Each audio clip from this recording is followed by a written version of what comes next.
A new development is coming to a site tied to city history. Well, this is a red letter day in Pioneer's history. Such a large development on a premier piece of property within our city. We are at the groundbreaking for Pioneer Natural Resources and learning about the impact of the development. I think this space is amazing. I think it's going to be really great for collaborative relationship building. Entrepreneurs look to build their businesses inside the study, Irving's new innovation center.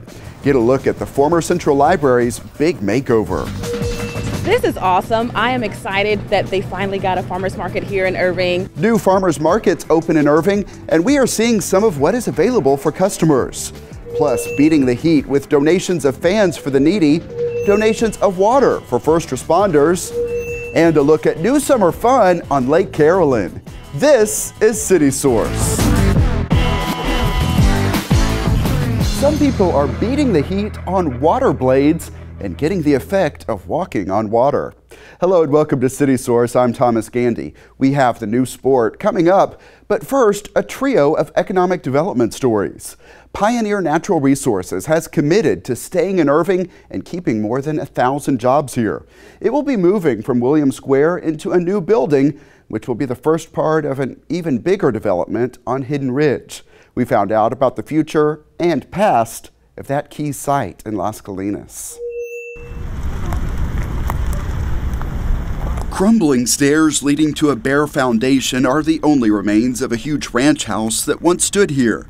But for Danny Opitz, it's enough to stir the senses. If you came up here for a meeting, there was a good chance you were going to walk in and immediately smell the aroma of the cookies or the brownies. The ranch house belonged to Ben Carpenter, the creator and visionary of Las Colinas. Opitz worked for him planning infrastructure. There's a lot of good memories. It was very special always to be invited up here by Mr. Carpenter, whether it was for meetings or parties. I had the opportunity almost 30 years ago when I got on the planning and zoning to meet with Mr. Carpenter right here at his ranch. We actually worked here on this ranch and we did things like bale hay, paint fence, clean up, pick up. Steve Van Amberg started working on the ranch when he was 14.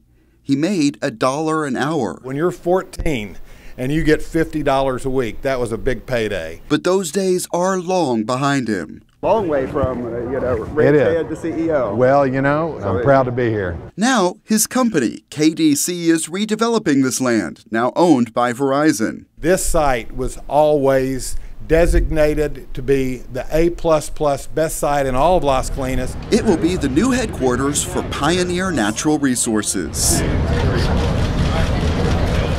The energy firm will move into a new 10-story building at 777 Hidden Ridge. We have 1,100 employees currently, and I anticipate that to grow. Our company plans to quadruple in size over the next 10 years.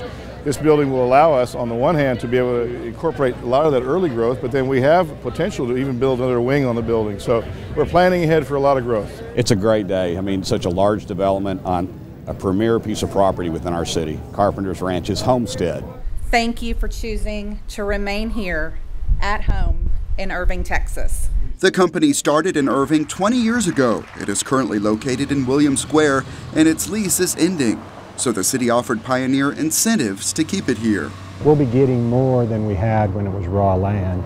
And it's one of the ways we've been able to deal with development in the city is through our abatement process. The city and the chamber have been phenomenal to work with. I think they're the model for an entity that works with companies like ours to make sure we can forward our interests, but also in partnership with the city. Irving's been our home for a long time, and we anticipate with this building it will be for generations to come. From this highland, the building is expected to have great views. The lake will stay, and there will be other reminders of the Carpenter Ranch. We also want to preserve this place in the context of what it was, which is a remnant great ranch, and we're going to try to keep a lot of that beauty in place. This project is the first phase of a larger development. I think it's fantastic to be part of the Verizon Hidden Ridge project, and there's more good things to come. This is step one.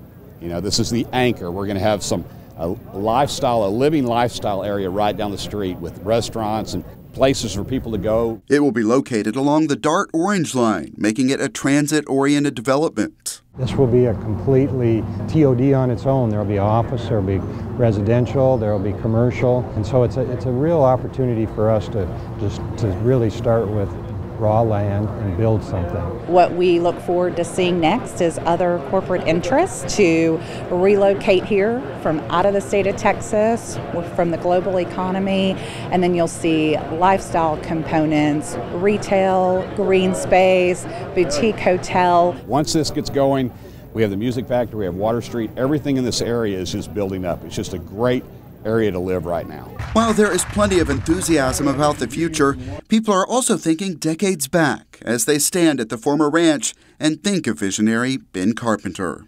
Irving, with Las Colinas as a part of it, I know of no place I would rather live.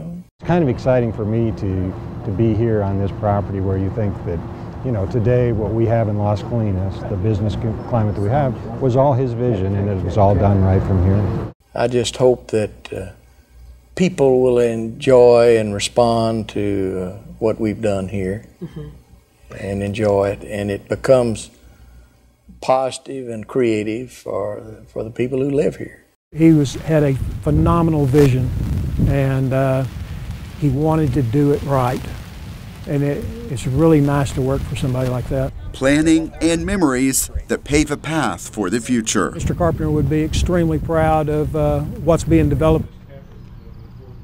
Sticking with economic development, Irving's Innovation Center, called The Study, is now open. We were at the ribbon-cutting celebration to learn more about it and see a big transformation for a building a lot of people know. This story is part of our ongoing series, Investing in Our Future. Ever since Irving's Central Library closed in early 2015, city leaders have heard a lot of people wondering, what are you doing with the library? They do ask you what is going to happen. Now we know. This is the event to celebrate the next chapter for this former library. The Chamber of Commerce ribbon cutting marks the grand opening of The Study, located on the second floor. So now the questions are, what is it? Tell me a little bit about The Study. How's it going to work? It's an innovation center meant to help entrepreneurs develop their ideas. The Study is a public-private partnership between the city and Indigo Group. We want the users of the space to help define it, but ultimately it's an open environment where you'll have co-working, traditional collaborative workspace. Yeah, it can be a workspace, somewhere to go, okay, that's one.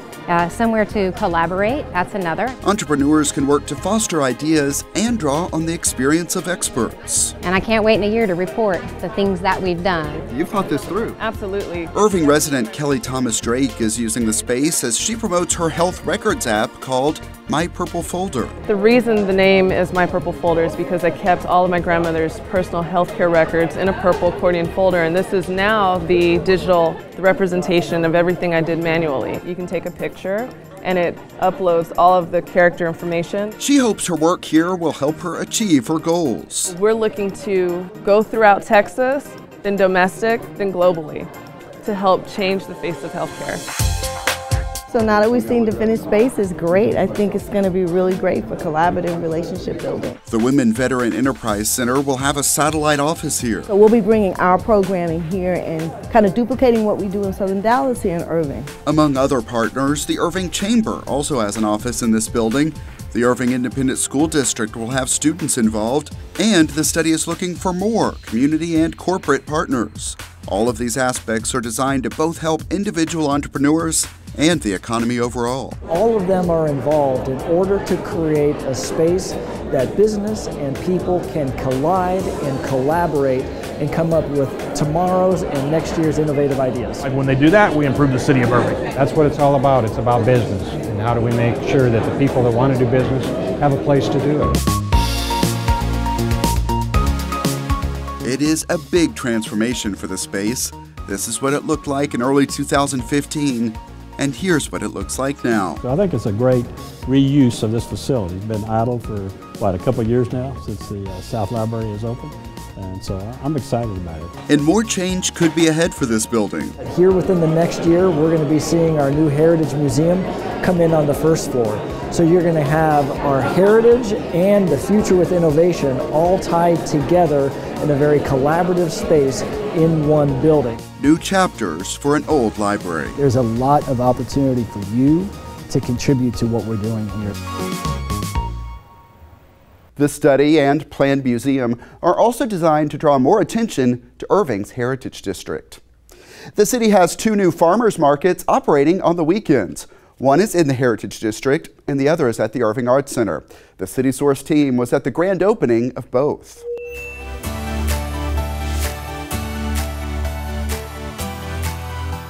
Two new farmers markets open in Irving with ribbon-cutting celebrations. It's getting off to a rainy start, but on every Saturday, the market will be here at the Irving Arts Center. And on Sundays, it's by the clock tower here at Heritage Crossing. Let's see what customers can find here. Tell us what you're selling here. I have 2 lines of dressings. Everybody loves potato salad, but not everybody knows how to make it. I came up with a concept of making it easy for busy people. So this is what we think of when we think of farmers market. Where does all this come from? Our farm's in Ponder, Texas. Why is this better than what you might buy at the supermarket in your mind? Well, it's very fresh. I mean, most of it was picked Friday. What are you selling here? We have a unique product. It's all imported Belgian chocolate with different alcohol and cocktail centers. We're excited to be here. Had a lot of support from council and from the city of Irving to get us up and running. And it's exciting. I've talked to people today that have really been waiting for this for a long time. Man, I think this is a great thing. People have been looking for this and asking for a farmer's market for a long time. Our residents have said we want a farmer's market back in Irving. I know visitors love these kinds of experiences. So I think it's something that everybody wins having here. It's a concentrated green tea. It's a thermogenic green tea, gives you energy, burns 100 calories. We are selling double stuffed gourmet tamales. We have got a huge variety. Tell me about your products here. I have things from cowboy candy, which is candied jalapenos. Use it on cream cheese, your sandwiches, hot dogs, hamburgers, nachos. And then I end up with Dr. Pepper jelly and Mountain Dew jelly. Dr. Pepper jelly? Dr. Pepper jelly. What do you think of this? This is awesome. I am excited that they finally got a farmer's market here in Irving. I have been waiting for a long time. Even though it's raining, I couldn't miss it. I am so excited to have this out here. We wanted a farmer's market for a long time, and to have fresh produce and tamales and shrimp and soap and bath bombs and jewelry is really exciting.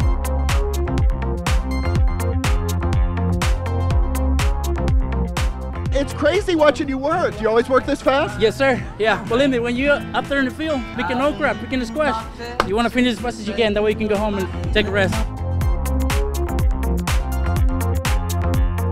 I've been doing this since I was 9 years old, sir. That's my son, Christopher. That's my daughter, Christina. And we live in Nevada, Texas, and we grow everything you see here. And looking out at the sea. Our markets are about community, so we really want them to engage and embrace this market as their own, as a farmer's market, as well as a place where they can come, sit, relax, listen to live music, eat prepared food, and get some unique food. See anything you're going to pick up today? Oh yeah, I see those lobster rolls and I see those tamales, which are probably going to be eaten before we leave the premises. All sorts of goodies here, and that's a dangerous thing for me. This location is awesome. So far, we're doing fantastic. I've been selling tamales since about 45 minutes before it even opened. It's just wonderful. I just love it. Here are the specifics. On Saturdays, the farmers market is at the Irving Arts Center from 9 a.m. until 2 p.m. On Sundays, it's near the Clock Tower and Heritage Crossing. That's in the 200 block of Main Street at Rock Island Road. The Sunday hours are 10 a.m. until 2 p.m. Some residents may see lower property taxes after a vote by City Council.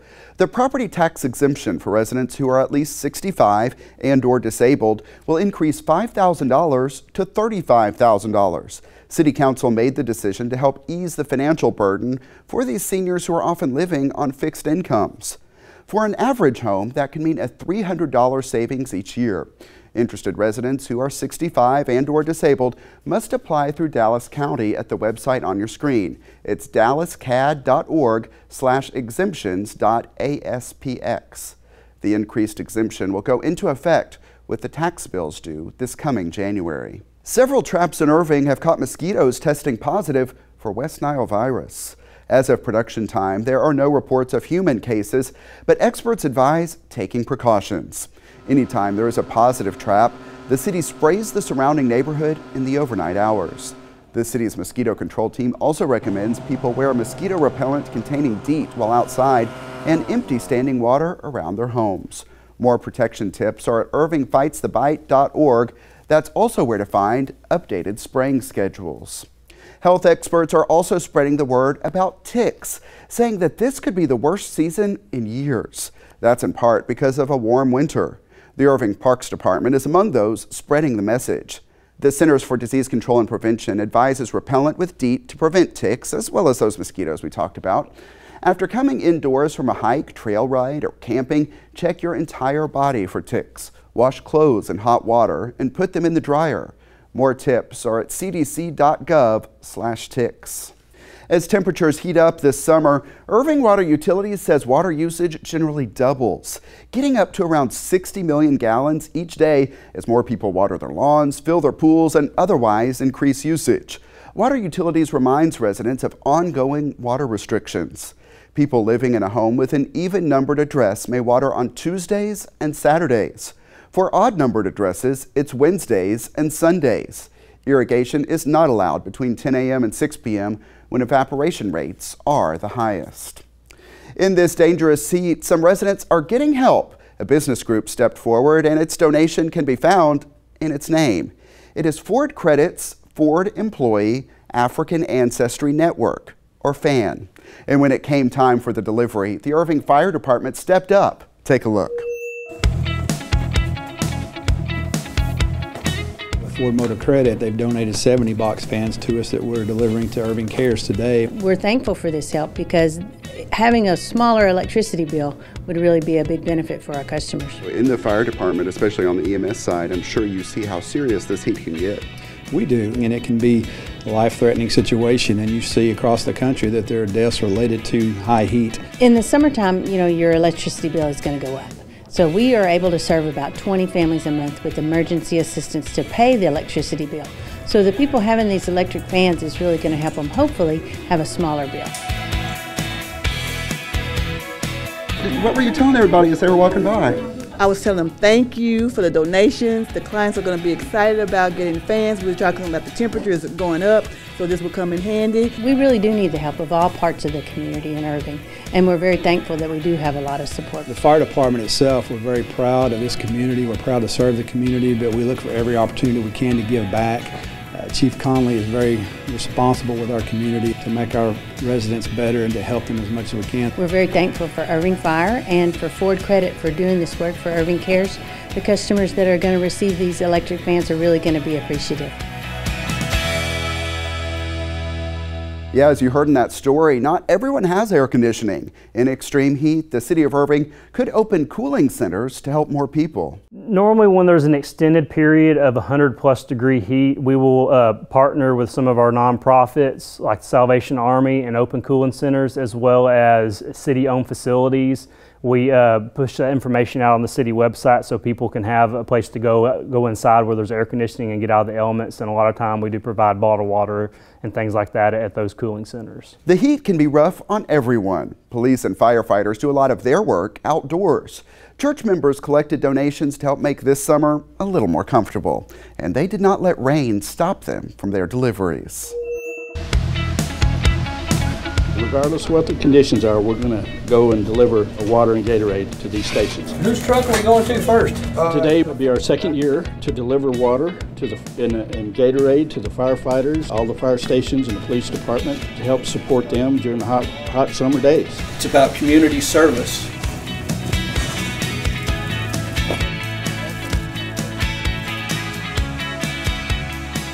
We took up a big collection of stuffed animals like we did last year for Children's Crisis Intervention. So if the firefighters or the police department come up on a situation where there's little children in trauma, that they'll have something to hand them to help soften the blow. That's for the advocacy center. It's just fun having the camaraderie between church members to go out and do good things for the community, you know, and to see the response from the firemen and the response from the police department when we actually showed up with all this water and Gatorade. We'd pull up and they're ready to help and they're smiling and they're wonderful guys. All the firefighters we run across are just remarkable. Thank you. Thank you. Thank you. Yeah. All right. Let's move. Every time I hear of these guys going on their runs, I always pray for them to, you know, make sure that they're going to be safe. Hope Irving is a small church with a big heart, and we love community service. We love our first responders. Rain doesn't matter. Neat to see that. And Hope Fellowship also hosts an annual event called Hot Dogs for Heroes to recognize first responders. And of course, it's not only people who are affected by the heat. Tips for protecting your pet are at youtube.com/thecityofirving. Search for heat dangers for dogs. Of course, a lot of people look to the water when they want to beat the heat, and there's a new way to experience it. It's called a water blade. We checked them out during a demo on Lake Carolyn. It's never been seen before on Irving's Lake Carolyn and the Mandalay Canal. Water blading.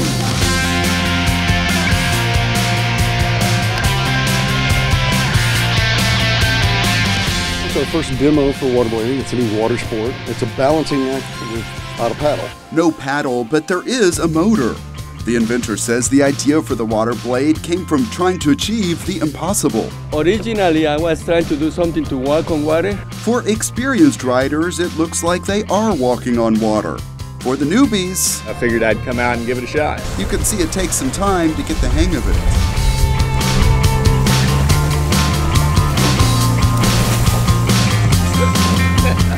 The whole point is to relax your body and bounce with the water. It's a little tricky, but once you get on and once you balance it, then it's easy.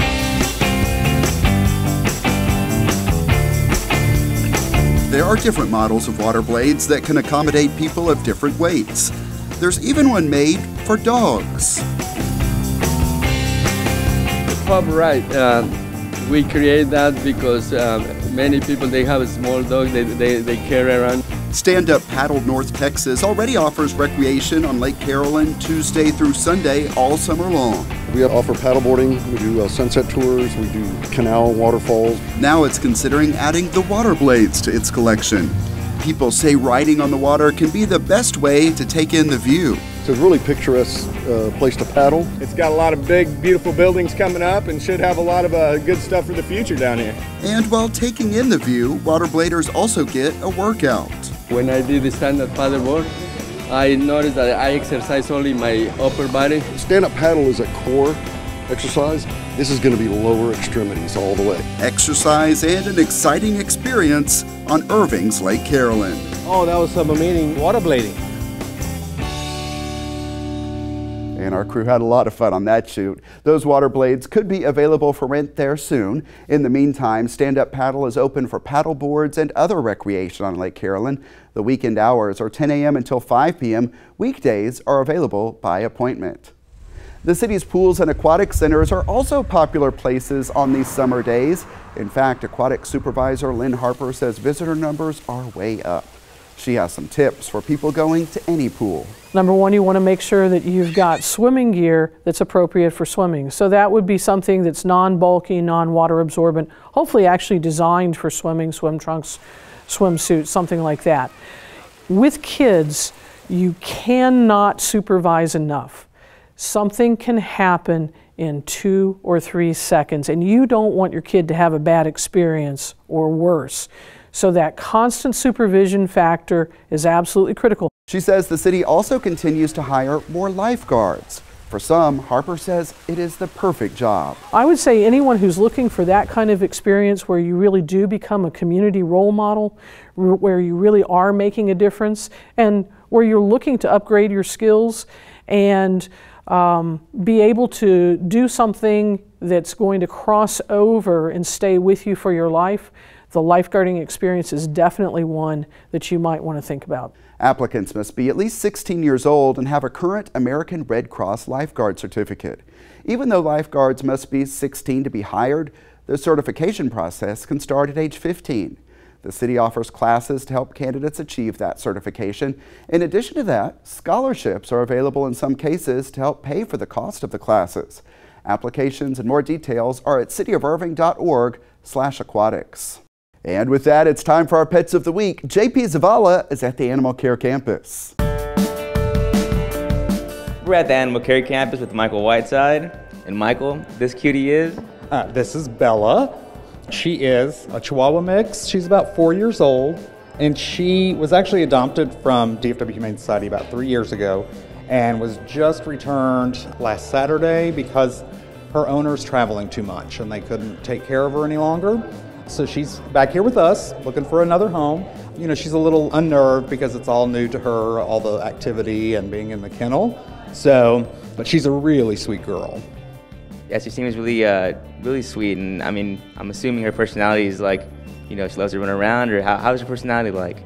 So far, she seems like she's fantastic. I know she's been around children, so she's good with kids, she's good with other pets. Again, when I went to get her, she was a little standoffish, but as soon as I reached my arms out for her, she just climbed in and was ready to be held and taken out for a walk. So she seems like a really sweet girl.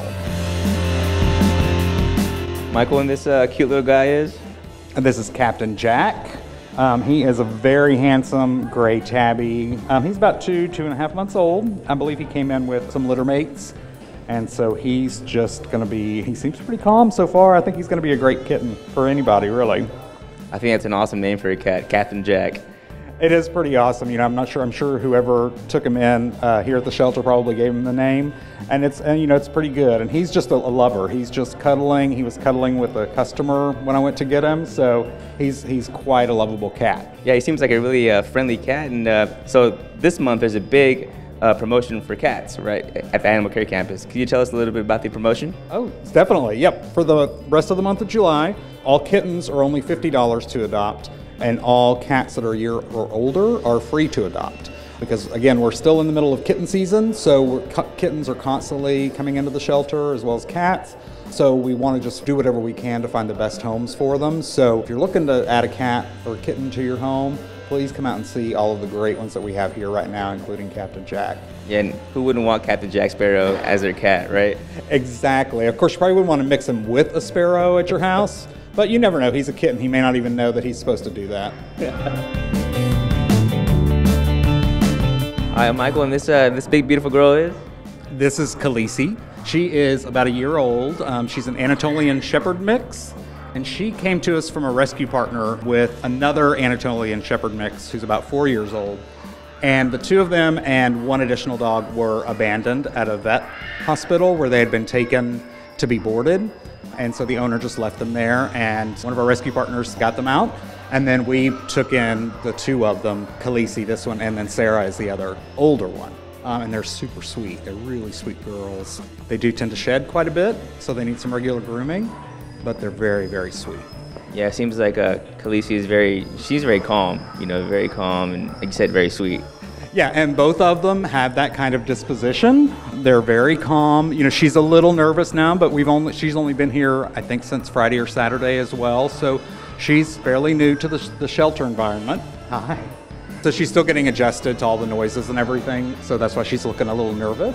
But typically she'll let you just when you start petting her, she'll just roll over. Let's start petting her belly. And so she'll be a great pet for anybody from what I can tell. Yeah, she's a very sweet dog. Very sweet Khaleesi. All right, thank you, Michael. And back to you, Thomas. All right, thanks a lot, JP. The Animal Care Campus is located at 4140 Valley View Lane. It is open Tuesday through Friday from 11 a.m. until 6 p.m. Then on Saturday, the hours are 10 a.m. until 5 p.m. Also, check out the websites you see on the screen to see more pets available. A new training facility for Irving firefighters is set to open, and we'll take you inside on the next City Source. That show is coming up on August 6th. Also, we'll have a look at improvements to the water and wastewater systems in Irving, see why the city says it's important to keep work underway all the time. That story's coming up next time. Email us your thoughts on our stories. The address is ictn@cityofirving.org. We may read some of your messages here on the show, or you can always comment on our videos at youtube.com/thecityofirving. And how about subscribing to our channel while you're there? And that's it for this edition of City Source. We leave you now with more from our waterblading story. Thanks to everyone who is a part of this one, and thank you for watching. We'll see you next time.